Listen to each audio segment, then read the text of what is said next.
Namaste viewers, I am Dr. Vinayan. So I am practicing in Bangalore for the past 10 years. Today I am going to discuss something which is important, that is COVID-19 in children. So what are the signs and symptoms of it? What are the differential diagnosis of COVID-19 infections? And how to prevent our kids from getting infected with COVID-19.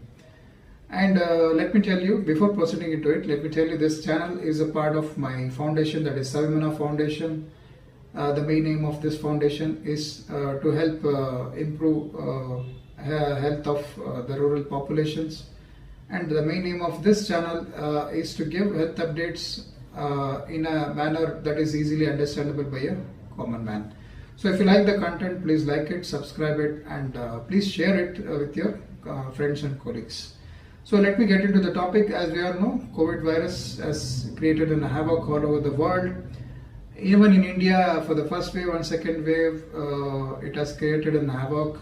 Many children got infected, definitely. But the good thing is the mortality were not that high as like adults. However, kids are now also they are susceptible, vulnerable for the COVID-19 infections because they have not yet got the vaccines.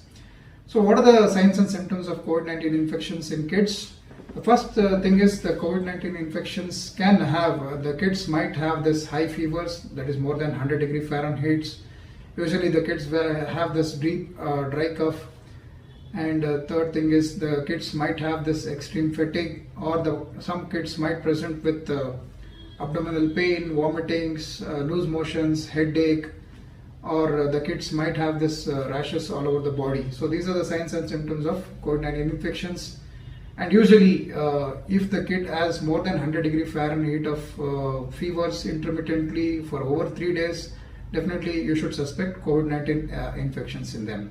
So what are the differential diagnosis? I mean to say, you can question me, doctor, do you mean to say that every cough or fevers are COVID-19 infections? Definitely not.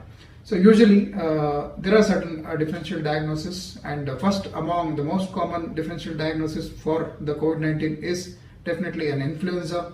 Influenza is also caused by a virus, and usually what are the signs and symptoms of it? Usually the kids will have this fevers more than 100 degree Fahrenheit, and usually kids have this can have this rashes all over the body. Usually kids have this cough which is usually dry, again in this case.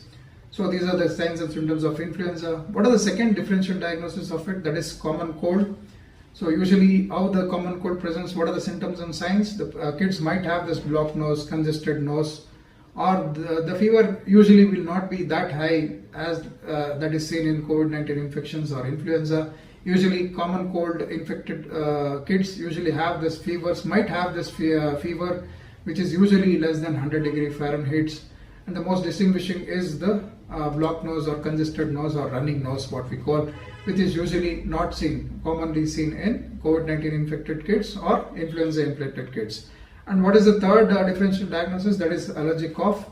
And as we all know, allergic cough is seasonal. Usually some kids get this cough cold in some seasons, that is winter season or rainy seasons.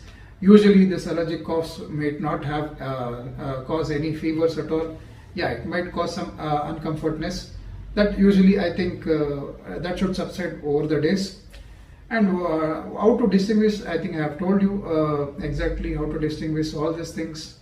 And what are the red flag signs of COVID-19 infections? That is definitely high grade fevers more than 100 degrees, which is lasting for more than 3 to 4 days. Or you can check with your pulse oximeter 3 to 4 times for your kids. If it is less than 95 SpO2, definitely it is a red flag sign.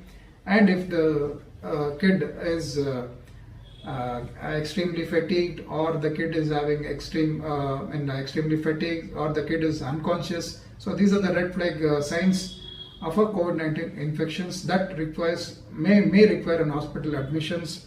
In that case, please contact your pediatricians. They will advise you and they will treat you accordingly. So, and the third thing is how to prevent our kids from COVID-19 infections. And as we all know, the kids have not yet got the vaccines. So, and now the schools also being reopened. It's a big headache for a parent. So I can understand that. because kids usually won't listen to us. So these things are there. The practical problems are definitely there. But however, you can try your level best from preventing the kids from getting infected. That is, if the kid is about 2 years, definitely ask him or her to wear a triple layered mask and avoid going to functions or gatherings in and around. And the third thing is the social distancing and hand washing. So these are the hygiene techniques that should be encouraged as a parent to your kid. And if a kid is school going, definitely if the kid is mature enough to understand, please explain him the importance of wearing a mask and maintaining social distancing at schools. So, and one more thing is definitely, I think whenever the kids get back from school, I think give them, ask them or give them a good bath, so that you can prevent to a certain extent these COVID-19 infections. And the most important thing is the adults who are staying with the kids getting vaccinated with COVID vaccines. So why? Because I tell you, there is a scientific reason for it too.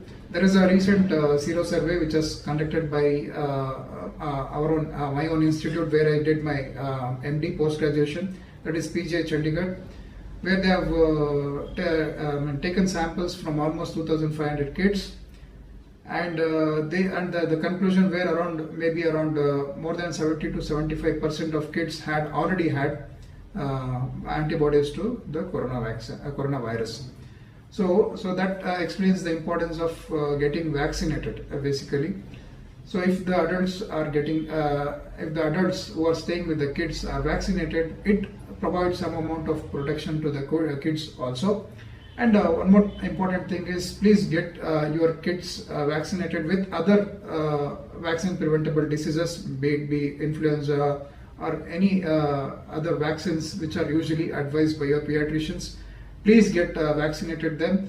It might provide some crossover immunity to COVID-19 infections also. Telling this, so I'll end this topic. So hopefully it was useful. If it is useful, please like it, share it, and subscribe my channel. And subscribe my channel for further health updates. And thank you very much, dear viewers. Thank you.